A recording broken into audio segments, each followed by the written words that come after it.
get somebody to stick around? Like, hey, we're going to call the police on you. That person has come and gone, and it's left by them. So if it's just the police or bylaw enforcement officers going about their day's work, then I'm fine with that. But I don't know. Like, do we even need more standoffs with these lunatics? Anyway, I want to hear from you right now. That probably wasn't the best way to get you to phone in. Because I want to hear from people who have claimed the medical exemption. The medical exemption, which I know, why would you listen to doctors? But doctors on this very radio station would say that it hardly exists. Talking about from the medical point of view, it'd be almost no one. I mean, the masks that we're talking about, we're talking about these cloth masks that a lot of people are making at home, or whether you're talking about the disposable surgical masks that some people buy at the pharmacies. These do not provide an airtight seal. They do not obstruct the breathing in any way. So it would be extremely, extremely unlikely that it would impair your breathing, that it would make it you'd eventually be unable to breathe. Even if you did have conditions like COPD, chronic bronchitis, emphysema, asthma, any of that, it's not really very plausible that would be the case. I mean, you can make an argument for very, very young children under the age of 2, if it was a very tight-fitting mask, maybe it might be a little bit smothering for them, and because they can't sort of self-adjust it. But for the vast majority of people, all right, stop it when he starts to bore you. I should have done that a couple of seconds earlier. You know who doesn't bore me? Dr. Mitch. So we'll hear from Dr. Mitch in a second on all of these people who, and I get it, maybe sometimes you forgot your mask at home and you're just going to run into the store and you yell, medical exemption. I want to hear from people who've done it.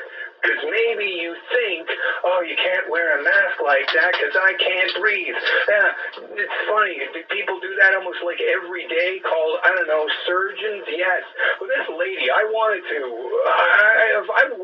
this hospital that this lady worked at. She called our radio station, and she said that she's going to tell her son to say it wherever she goes.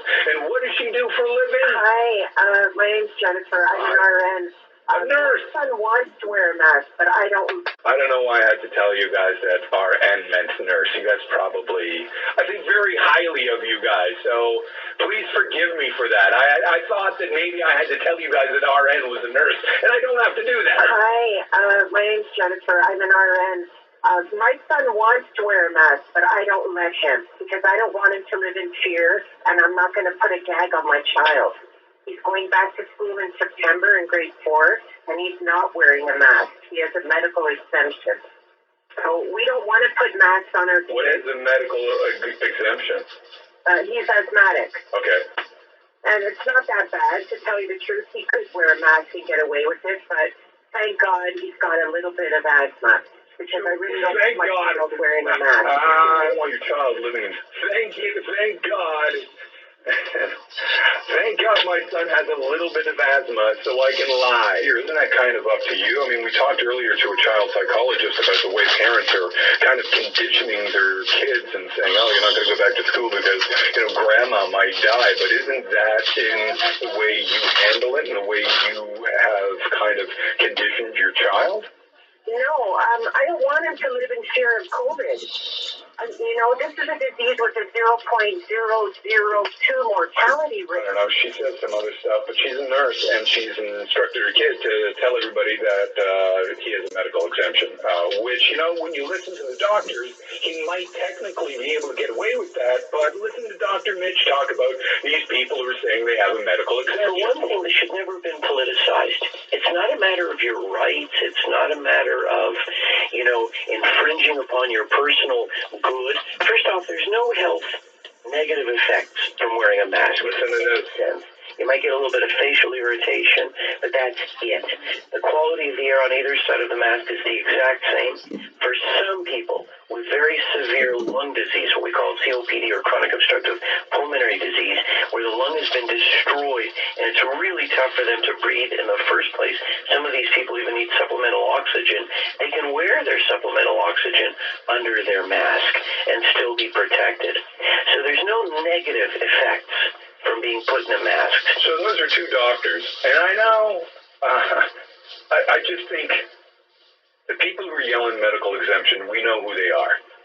They're the people who we've called them COVIDiots, and maybe that's sensitive because they know of a website, or why don't you talk about this doctor? I don't know. Why don't you recognize the million other doctors? I don't want to be repetitive here, but with Quebec now going with a fine if you're not wearing a mask, I think, you let people put their foot in that door, and they're going to bust that door open. And that's what so many people have done. I've seen all sorts of crazy. That's not fair. That's not fair. I've seen all sorts of people scream medical exemption when the only argument you could be making is you think that there's not enough air going to your brain, but it appears that it's too late for you to worry about that. Not even my joke, but I was really proud of the way I executed it. Way to go, Jim. The NFL